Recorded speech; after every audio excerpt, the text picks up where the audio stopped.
moi. Il y a des pensées en moi. Mais moi, je ne pense pas, car je ne décide pas des pensées qui s'imposent en moi. Ces pensées me traversent. Je les ressens, je les exprime, mais je ne décide pas de ces pensées qui s'imposent en moi. Ces pensées que je ne choisis pas. Ces pensées dont je ne suis pas l'auteur. Ces pensées qui me traversent en me donnant conscience du concept de l'absolu, parce qu'elles émergent de l'absolu et parce que l'absolu est. L'absolu est, il est l'être. L'absolu est nécessairement immuable et autosuffisant. Il est forcément conscient. Il est évidemment conscience absolue. La conscience absolue. La seule et unique véritable conscience. La conscience absolue qui pense tout, qui pense le tout. La conscience absolue qui est l'être et qui pense l'existence, qui pense l'illusion du réel, qui pense mon existence, qui me pense moi. Moi, je ne pense pas et je ne suis pas, car je n'existe qu'en tant que pensée de la conscience absolue. La conscience absolue qui est l'être et qui pense l'existence, qui pense l'illusion du réel, qui pense mon existence, qui me pense moi et qui pense les pensées qui s'imposent en moi.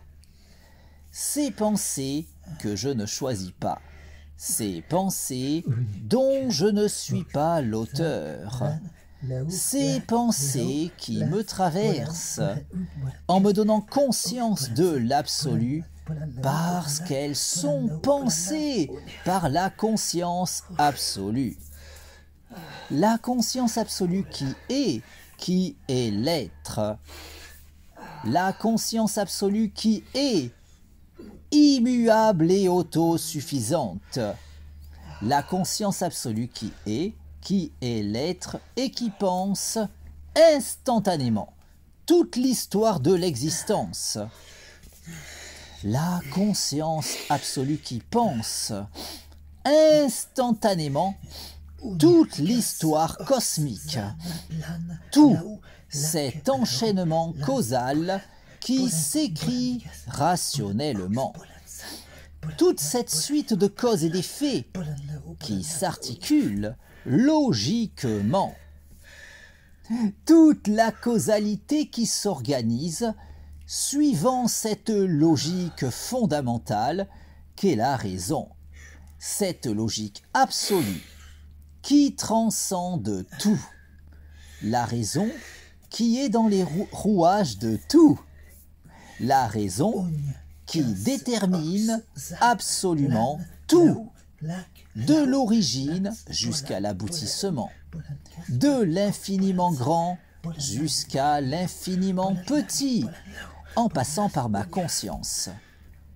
La raison qui est cause de tout et cause du tout, la raison qui est absolue, immuable et autosuffisante, la raison qui est l'absolu, la conscience absolue qui pense tout, qui pense le tout, la conscience absolue qui est l'être et qui pense l'existence, qui pense l'illusion du réel, qui pense mon existence, qui me pense moi, et qui pense ma conscience, me donnant accès à la connaissance, puisque tout provient de la raison, et parce que ma conscience peut entendre la raison. Un entendement pouvant être optimisé en se disciplinant à s'appliquer à cultiver cette harmonisation entre la psyché et la raison qu'est le raisonnement. Au point qu'en dépit des limites évidentes de mon entendement personnel, tant que je m'appliquerai à m'investir dans le perfectionnement de mon aptitude personnelle d'écoute de la raison, je pourrai assurément continuer d'en apprendre toujours davantage sur tout, en étant assuré de pouvoir indéfiniment aller toujours plus loin, encore plus loin, sur la voie de la vérité.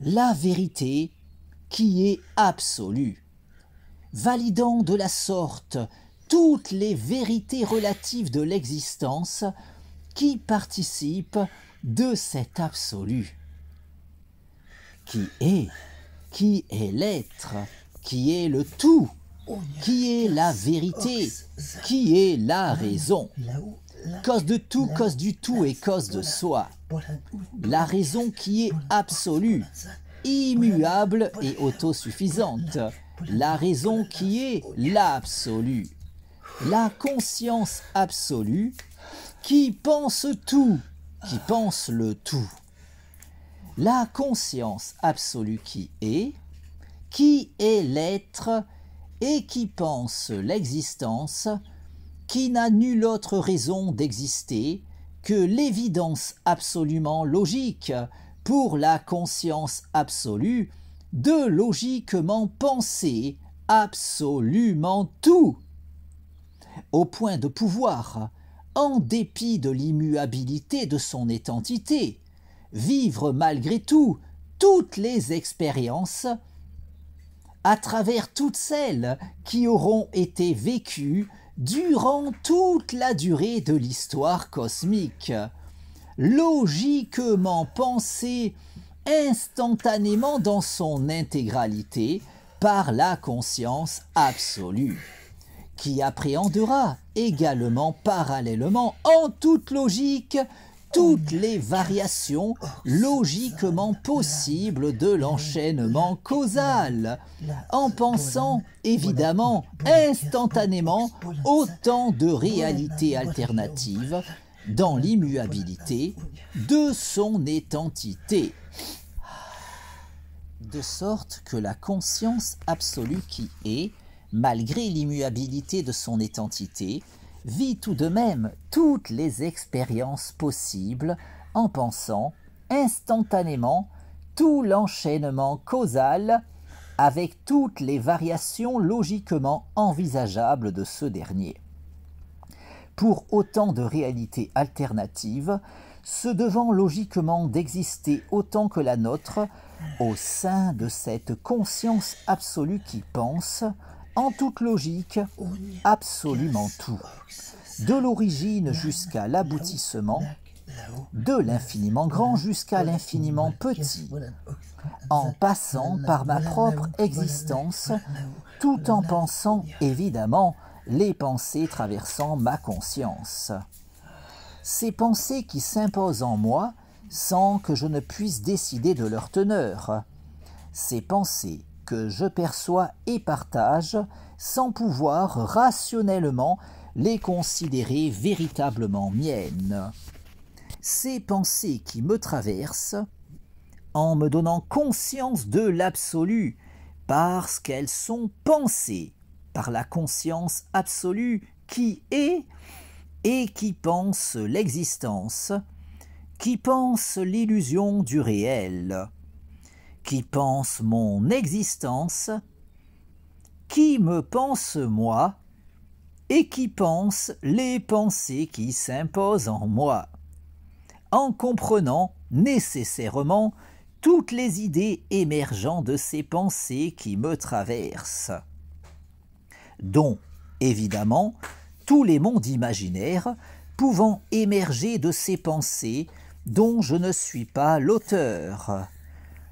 Autant de mondes qui ne doivent leur existence, fussent-elles uniquement dans ces pensées s'imposant en ma psyché, qu'en raison de l'évidence absolue de devoir logiquement exister dans la conscience absolue.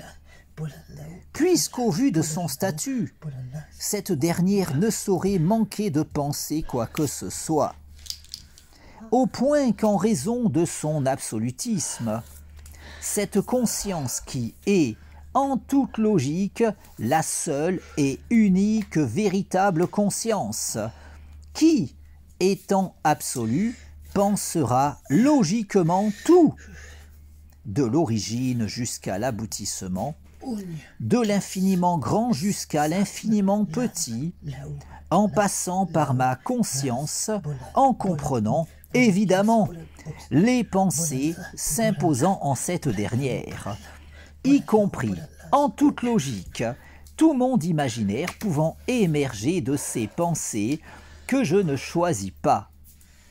Autant de mondes qui, en conséquence, ne saurait logiquement être moins réel que celui dans lequel j'évolue, un monde n'existant en vérité qu'en tant que pensée de la conscience absolue, tout comme les mondes imaginaires peuplant ces pensées traversant ma psyché. Des pensées logiquement pensées par la conscience absolue, qui, en toute logique, pense évidemment tout.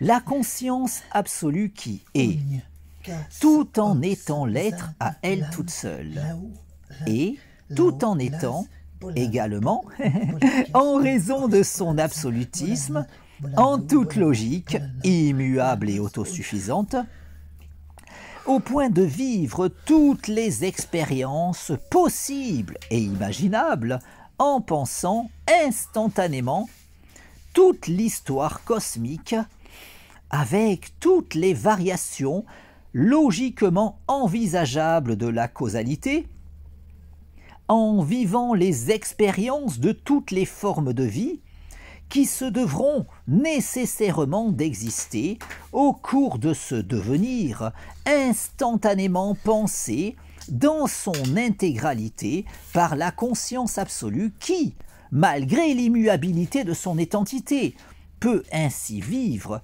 toutes les expériences en pensant notamment les vies de tout un chacun d'entre nous, tout en pensant autant de mondes imaginaires qu'il aura pu en émerger, d'autant de psyché au cours de l'histoire cosmique. Légitimant l'existence de notre univers, tout comme les innombrables réalités alternatives de ce dernier, logiquement légitimées quant à elles par les lois de la probabilité, ainsi qu'autant de mondes imaginaires qui auront émergé d'autant de psyché à travers le temps. Un tout n'existant qu'en tant que pensée de la conscience absolue qui, étant l'être à elle toute seule, tout en étant, logiquement, en raison de son absolutisme, immuable et autosuffisante, au point qu'en tant que conscience absolue, nécessairement immuable et autosuffisante, la conscience absolue qui est, pense forcément, instantanément, toute l'histoire de l'existence. Cette illusion du réel qui n'a nulle autre raison d'exister qu'en tant que pensée de la conscience absolue qui, en tant que telle, ne saurait manquer de penser quoi que ce soit. Au point que la conscience absolue qui est, dans l'immuabilité de son identité, vit tout de même toutes les expériences possibles et imaginables en pensant instantanément absolument tout, avec autant de mondes parallèles au nôtre qu'il pourra y avoir dans les imaginaires d'autant de psychés à travers l'univers, tout comme autant de réalités alternatives à ce dernier qui pourront se montrer logiquement probables selon les lois de la probabilité pour cet enchaînement causal écrivant notre histoire. Une causalité totalement structurée sur la raison. Cette logique fondamentale qui détermine tout, de l'origine jusqu'à l'aboutissement, de l'infiniment grand jusqu'à l'infiniment petit, en passant par ma conscience, tout en me donnant conscience de cette logique absolue, d'où ma propension à pouvoir évoluer vers la connaissance, puisqu'évoluant personnellement dans un monde totalement fondé sur la raison, tout en étant personnellement capable de percevoir la raison. Car c'est uniquement pour cela que le monde méconnaissable, puisque tout repose fondamentalement sur la raison, et parce que ma conscience peut entendre la raison. Cette logique absolue qui, à l'opposé de cet avis trop souvent soutenu, ne saurait souffrir la moindre limite, de sorte qu'il ne saurait y avoir la moindre question pouvant échapper à ses lumières, puisqu'en raison de son statut de brique fondamentale de l'enchaînement causal, étant le moteur fondamental de la causalité, le rouage essentiel de cette suite de causes et d'effets écrivant l'histoire cosmique, la raison est, en toute logique, ce qui détermine absolument tout, et ce, sans le moindre intermédiaire véritable, puisqu'elle détermine absolument tout, au point qu'elle ne saurait ignorer quoi que ce soit, pas même les raisons du cœur, même si l'on peinera davantage à aiguiser notre perception de la logique absolue lorsqu'on voudra employer cette dernière afin de saisir ce qu'il pourra sembler y avoir de plus intime selon tout un chacun, en tout un chacun d'entre nous. Des limites à notre entendement qui, bien que bien malaisé à surpasser, ne saurait toutefois témoigner des supposées limites de la raison que trop de personnes s'obstinent à présupposer la concernant. Puisqu'étant dans les rouages de tout, cette logique fondamentale qui détermine absolument tout, jouit logiquement de la connaissance de tout, la connaissance du tout, la connaissance de soi, puisqu'étant le tout, tout en étant, en raison de son absolutisme, cause de tout, cause du tout et cause de soi, au point qu'elle ne saurait ignorer quoi que ce soit dans le tout, quand bien même notre perception de la raison pourrait se montrer bien plus difficilement optimisable lorsqu'il nous importera d'employer la logique absolue pour nous éclairer sur les questions concernant ce que l'on considère comme fondamentalement particulièrement intime nous concernant. Même si, en raison de la nature de la raison, étant donné que cette dernière détermine absolument tout comme en raison de la raison de notre capacité à connaître le monde, tout comme à optimiser notre connaissance concernant ce dernier, puisqu'alors qu'il aurait pu nous être totalement étranger, quand bien même le fait que le monde nous soit connaissable ait tendance à se trouver considéré comme un acquis allant de soi, au point qu'il est peu courant de s'interroger sur les raisons expliquant cette connaissabilité du monde à notre égard. Alors qu'en s'arrêtant sur la question, on pourrait déjà reconnaître qu'il n'allait pas forcément de soi que le monde nous soit connaissable, puisqu'en vérité, notre environnement aurait pu échapper totalement à notre entendement.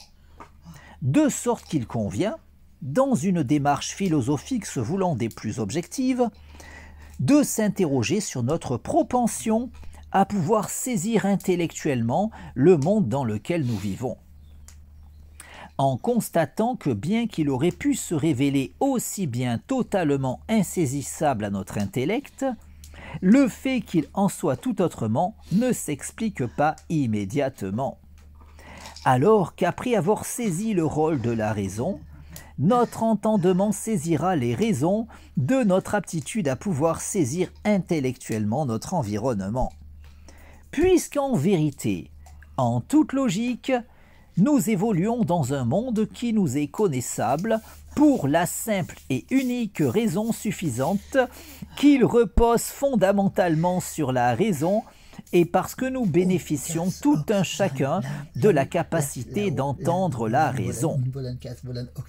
Au point que ce sera uniquement en s'appliquant à cultiver cet entendement que l'on pourra potentiellement en connaître toujours davantage sur tout. Puisqu'en raison de son absolutisme, la raison ne saurait souffrir la moindre limite, de sorte qu'il ne saurait y avoir aucun moyen d'accéder à la connaissance au moyen de quoi que ce soit d'autre que la raison. Au point que, quoi qu'il en soit, quelles que soient les limites de notre aptitude d'écoute de la raison, ce sera seulement en se disciplinant à s'appliquer à cultiver cet entendement que l'on pourra théoriquement continuer de progresser vers la connaissance. Aussi, tout en évoluant dans cet enchaînement causal totalement fondé sur la raison, grâce à mon aptitude d'écoute de cette logique fondamentale, mon entendement m'a conduit à trouver le sens de la raison qui m'entraîne dans cette illusion du réel qu'est l'existence. J'ai trouvé le sens de la raison qui m'entraîne à chaque pas sur le devant de la scène. J'ai trouvé le sens de la vie que je mène et je l'aime. J'ai trouvé le sens de la raison qui m'entraîne à chaque pas sur le devant de la scène. J'ai trouvé le sens de la vie que je mène et je l'aime. De sens en contresens, on se perd toujours quand on fait pas les choses avec un peu d'amour. C'est peut-être lui qui rend notre ambition fascinante. Il est dans ma voix, c'est pour ça que je chante. J'ai trouvé le sens de la raison qui m'entraîne à chaque pas sur le devant de la scène. J'ai trouvé le sens de la vie que je mène et je l'aime. J'ai trouvé le sens de la raison qui m'entraîne à chaque pas sur le devant de la scène. J'ai trouvé le sens de la vie que je mène et je l'aime. Même dans le ciel qui se voile, il y a toujours une étoile qui scintille et nous guide sur le chemin de nos rêves. Et quand on y croit, un nouveau jour se lève. J'ai trouvé le sens de la raison qui m'entraîne à chaque pas sur le devant de la scène. J'ai trouvé le sens de la vie que je mène et je l'aime. J'ai trouvé le sens de la raison qui m'entraîne à chaque pas sur le devant de la scène. J'ai saisi le sens de la vie que je mène et je l'aime.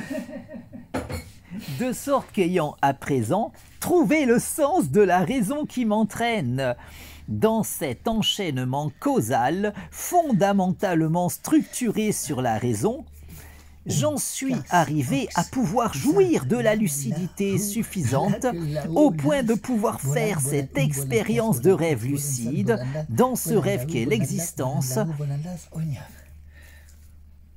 de façon à pouvoir décider de mon existence.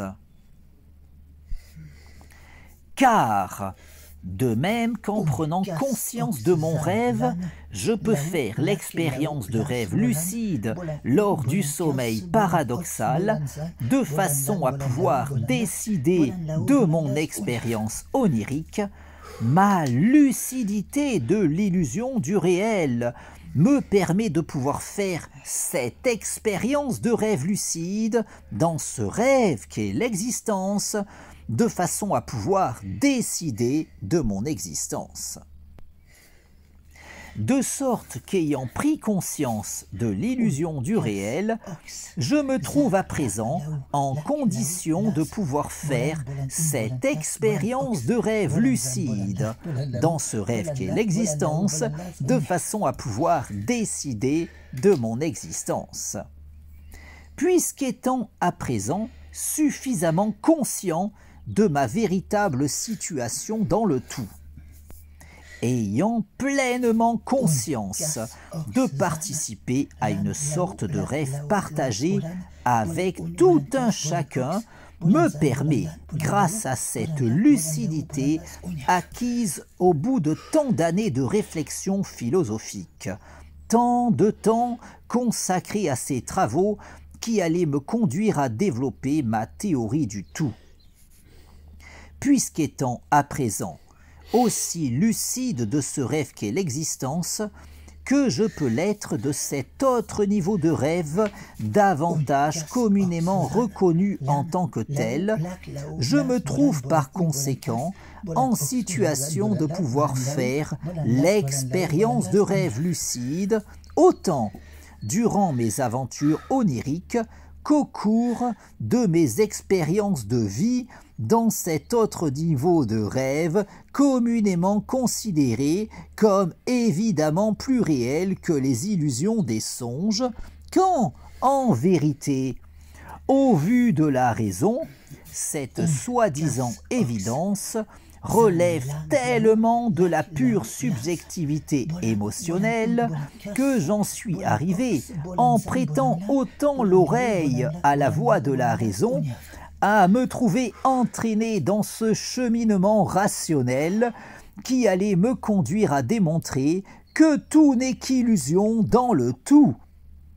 Une démonstration rationnelle qui allait, en conséquence, me convaincre que mes expériences communes dans la soi-disant vie réelle ne sauraient davantage relever du réel qu'aucune de celles que je pourrais expérimenter en songe, au point de me mener à cette véritable évidence objective, me permettant d'affirmer qu'en raison de cette capacité reconnue de pouvoir contrôler son rêve lorsqu'on en arrive à avoir conscience de sa condition de rêveur, une prise de conscience permettant de pouvoir décider de son rêve en faisant ce que l'on appelle l'expérience de rêve lucide, un contrôle de son devenir qui, par conséquent, ne saurait logiquement se limiter théoriquement aux expériences de vie vécues durant le sommeil paradoxal, puisque celles que l'on peut vivre dans la soi-disant vie réelle ne sauraient, Au regard de cette démarche rationnelle que je partage dans ces lignes, méritait d'être considérée plus réelle que les expériences oniriques.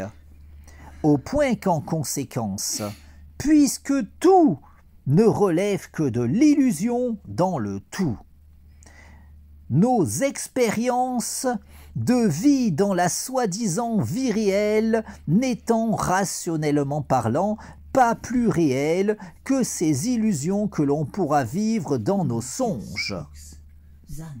Tout n'étant que rêve dans le tout, de sorte qu'il ne saurait y avoir de raison que cette expérience de rêve lucide permettant de prendre le contrôle de son rêve se limite à ce niveau de rêve expérimenté lors du sommeil paradoxal, puisqu'en toute logique, si la prise de conscience de son statut de rêveur durant l'expérience onirique permet de pouvoir contrôler son rêve au moyen de cette fameuse expérience de rêve lucide, cette prise de contrôle de son devenir personnel est forcément également faisable en théorie, aussi bien dans ce niveau de rêve qu'est la soi-disant vie réelle, qu'au cours des expériences que l'on pourra vivre lors du sommeil paradoxal. De sorte que, tout n'étant qu'affaire de niveau de rêve dans le tout, et, ayant à présent pris conscience de ma condition de rêveur, cette lucidité dont je jouis à présent me permet par conséquent de pouvoir maîtriser mon devenir dans le tout, en faisant l'expérience de rêve lucide dans ce rêve qu'est l'existence, au point de pouvoir décider de mon existence.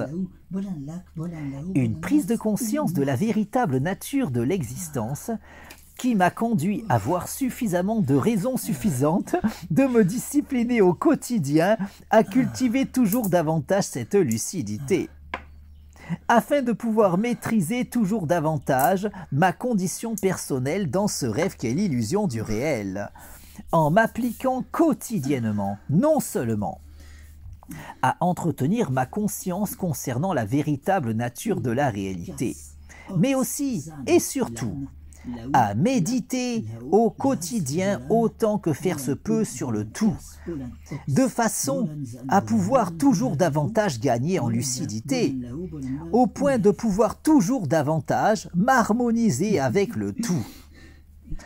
Des méditations dans les deux sens du terme, en méditant sur ma théorie du tout, en réfléchissant sur cette dernière, en ayant de cesse de rejouer le raisonnement m'ayant mené à développer cette interprétation théorique concernant l'existence. Une discipline visant non pas à me conduire à développer une foi inébranlable en ma théorie, d'autant qu'aucune démarche théorique digne de ce nom ne saurait se fonder sur la foi, puisqu'ayant conscience que croire n'est pas savoir. Et, étant donné que le théoricien vise évidemment non pas la croyance, mais en vérité le savoir, ma démarche quotidienne concernant l'optimisation de ma lucidité à propos de l'illusion du réel, en rejouant sans cesse le raisonnement fondateur m'ayant conduit à soutenir cette thèse au sujet de la véritable nature de la réalité, plutôt que de viser à m'endoctriner à une foi en cette doctrine que je soutiens en tant que philosophe, n'a d'autre fin en vérité que de me rappeler suffisamment souvent l'enchaînement rationnel démontrant le schéma théorique soutenu par ma doctrine philosophique, afin de pouvoir l'aborder autant que faire se peut toujours plus objectivement. Une discipline visant ainsi, en vérité, non pas à s'imposer une foi en l'illusion du réel, mais plutôt à s'affranchir de cette foi que l'on a nécessairement tout un chacun en la réalité de notre environnement, une foi tellement ancrée dans nos psychés qu'elle n'aura de cesse de nous conduire à rejeter émotionnellement ma théorie concernant la véritable nature de la réalité. Au point que ce schéma théorique que je défends, plutôt que de se trouver mis à mal par des objections rationnelles avancées par quelques-uns de mes confrères philosophes, subira davantage le rejet émotionnel naturel de tout un chacun, induit par cette foi naturelle en la réalité de notre environnement. Cette foi si émotionnellement ancrée dans nos psychés, au point de nous conduire naturellement à considérer ce ressenti conduisant tout un chacun à reconnaître émotionnellement la réalité de l'existence comme une évidence prétendument rationnelle, tout en rejetant émotionnellement cette théorie si contre-intuitive que je soutiens, un rejet émotionnel relevant de la foi en la réalité de l'existence si commun en tout un chacun que, tout en étant le père de cette théorie du tout que je soutiens, mon ressenti émotionnel continue d'avoir tendance à me conduire à trouver ma thèse concernant l'illusion du réel si contre-intuitive qu'à moins de me discipliner quotidiennement à opposer mes émotions à la raison, en l'occurrence, en n'ayant de cesse de rejouer au quotidien le raisonnement m'ayant mené à développer ce schéma de pensée, une discipline sans laquelle la foi en moi aura tellement naturellement tendance à prendre le dessus sur le souvenir même de la démarche rationnelle à l'origine de la conception théorique que je soutiens en tant que philosophe au sujet de l'existence, au point que, même en tant que père de cette théorie du tout, cette dernière aurait tellement tendance à m'apparaître émotionnellement contre-intuitive qu'en cessant de me discipliner autant à opposer mon raisonnement à mes émotions, je pourrais finir par croire en la réalité de mon environnement tout en considérant cette croyance comme une évidence relevant d'une démarche rationnelle, au point d'en arriver à considérer ma théorie du tout comme une élucubration irrationnelle relevant de la foi, alors qu'en vérité, c'est davantage le ressenti émotionnel que l'on a tendance à avoir tout un chacun au sujet de l'existence qui relève de la foi, quand ma théorie à propos de l'illusion du réel repose fondamentalement sur une démarche rationnelle. D'où la nécessité de m'imposer cette fameuse discipline méditative quotidienne. Des méditations dans les deux sens du terme, en méditant sur ma théorie du tout, en réfléchissant sur cette dernière, en rejouant le raisonnement fondateur de ma doctrine philosophique, afin, à moins d'en arriver par malheur à le contrer rationnellement, de toujours davantage le confirmer, comme la preuve en mathématiques, en travaillant par ailleurs à le préciser toujours davantage, au point de pouvoir toujours davantage optimiser ma conscience concernant la véritable nature de l'existence, en méditant sur le tout, en rejouant sans cesse mon raisonnement, afin de pouvoir toujours davantage gagner en lucidité, au point de pouvoir devenir toujours plus lucide de l'illusion du réel, pour pouvoir maîtriser toujours davantage ma condition dans ce rêve qu'est l'existence, en méditant sur le tout. Des méditations dans l'entendement plus communément usité, en me concentrant sur le tout, en visualisant mes objectifs dans la causalité, en méditant sur le tout, en ayant de cesse de rejouer mon raisonnement, tout en me concentrant sur le tout, au point de pouvoir raisonner toujours davantage avec tout, entrer toujours davantage en résonance avec toute chose, m'harmoniser toujours davantage avec le tout, résonnant toujours davantage avec tout, en optimisant toujours davantage ma connexion au tout, de façon à optimiser mon harmonisation avec tout, au point de pouvoir poursuivre mon évolution, toujours plus loin, encore plus loin, sur la voie de l'ascension, optimisant ma maîtrise de la force du tout, dans un cheminement sans fin sur le chemin de la raison, en cultivant toujours davantage ma lucidité, afin de maîtriser toujours davantage mon devenir au moyen de l'action de ma volonté sur la causalité. Cet enchaînement causal dans lequel la succession de causes et d'effets s'organise suivant cette logique absolue qu'est la raison. La raison qui est cause de tout, cause du tout et cause de soi. La raison qui est absolue. La raison qui est l'absolu, nécessairement sans limite, immuable et autosuffisante, nécessairement consciente, la conscience absolue qui est et qui pense l'existence, la conscience absolue qui pense tout, qui pense le tout, la conscience absolue qui pense instantanément toute l'histoire de l'existence qui s'organise suivant la raison.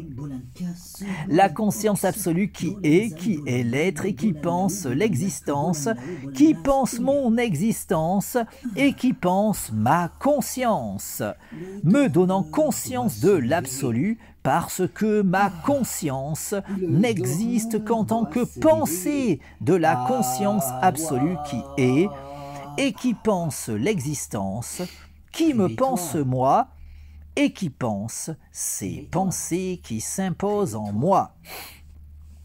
Un contrôle que je pourrais optimiser toujours davantage en n'ayant nulle autre limite que celle que je voudrais bien m'imposer.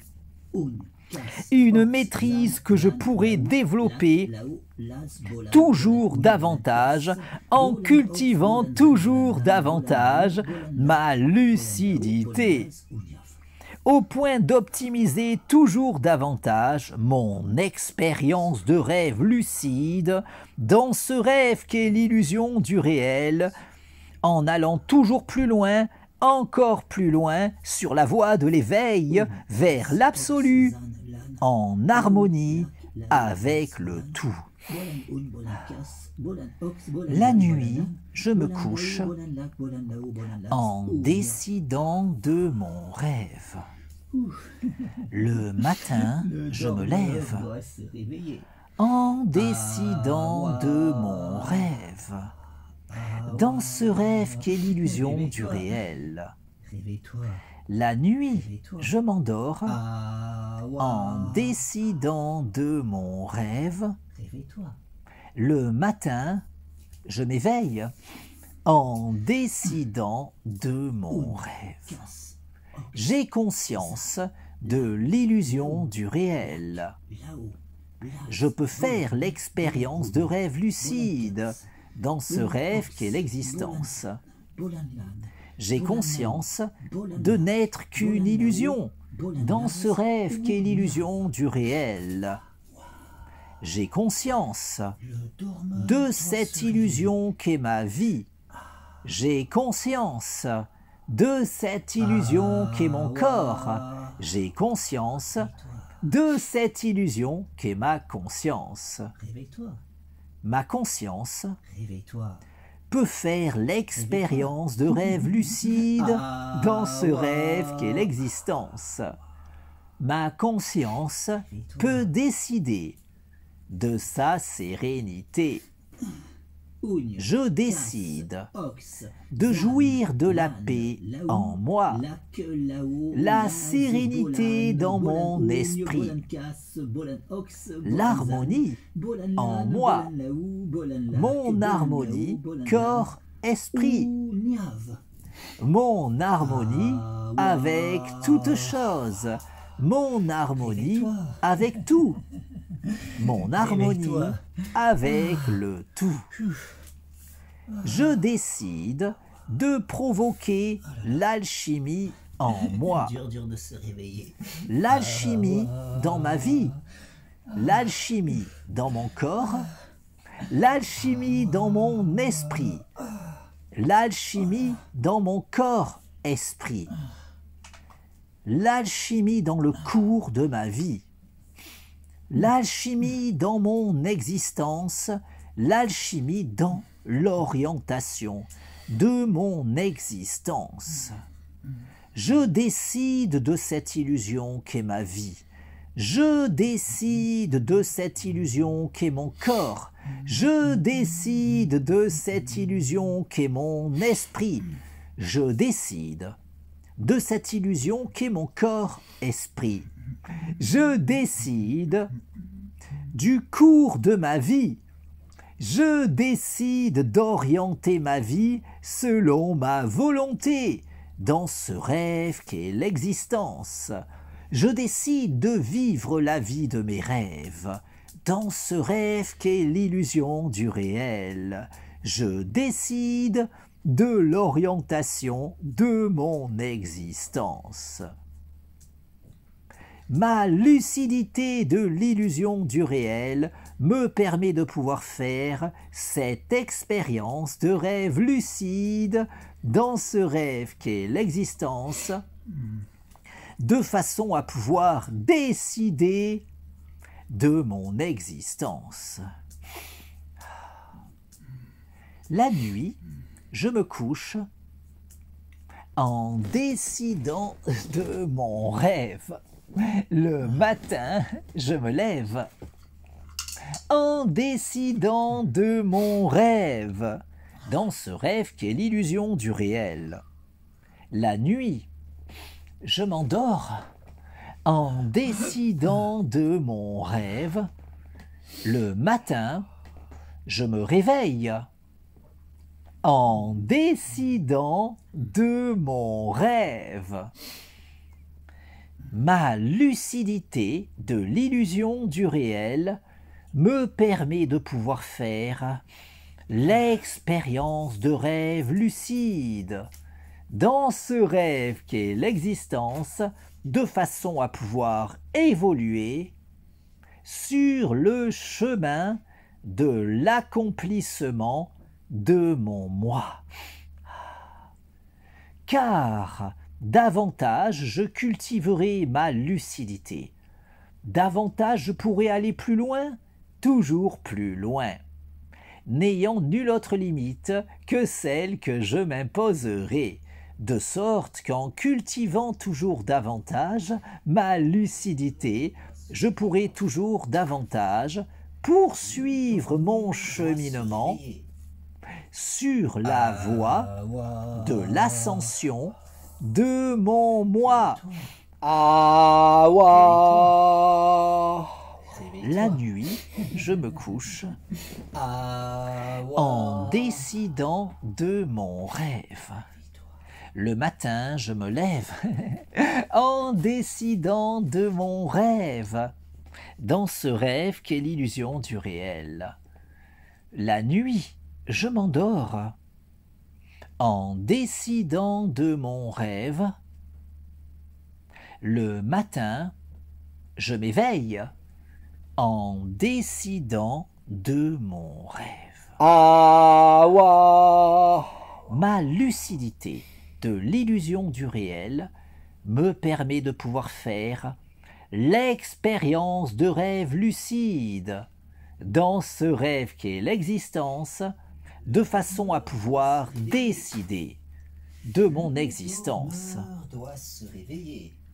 Je décide de cette illusion qu'est ma vie. Réveille-toi. Je décide de cette Réveille-toi. illusion qu'est mon corps. Réveille-toi. Je décide de cette illusion qu'est mon esprit.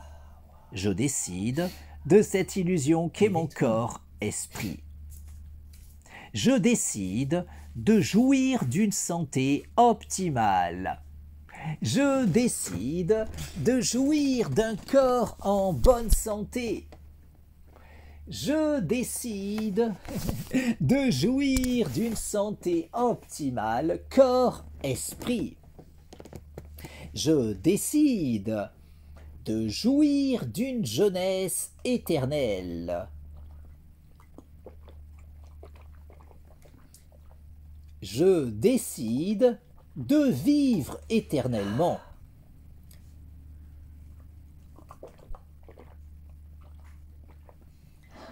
Je décide de vivre éternellement. Le dormeur doit se réveiller. En jouissant d'une jeunesse éternelle. Réveille-toi. Et d'une santé optimale corps-esprit. Réveille-toi. Quand j'aurai 127 ans, à l'an 2100. Réveille-toi. Quand j'aurai 127 ans, à l'an 2100. Quand j'aurai 127 ans, à l'an 2100. Quand j'aurai 127 ans, à l'an 2100. Quand j'aurai 127 ans, à l'an 2100.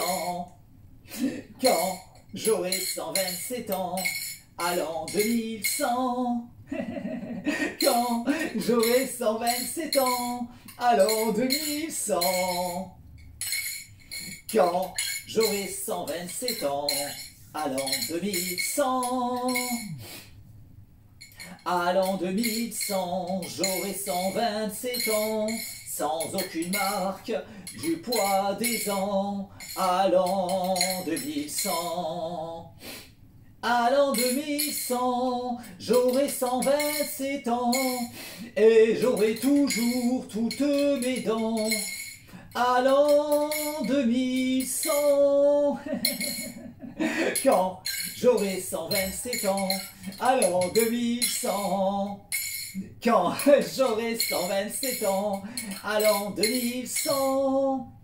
Quand j'aurai 127 ans, à l'an 2100. Quand j'aurai 127 ans, à l'an 2100. Quand j'aurai 127 ans, à l'an 2100.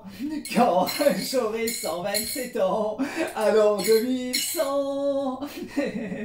Quand j'aurai 127 ans, à l'an 2100.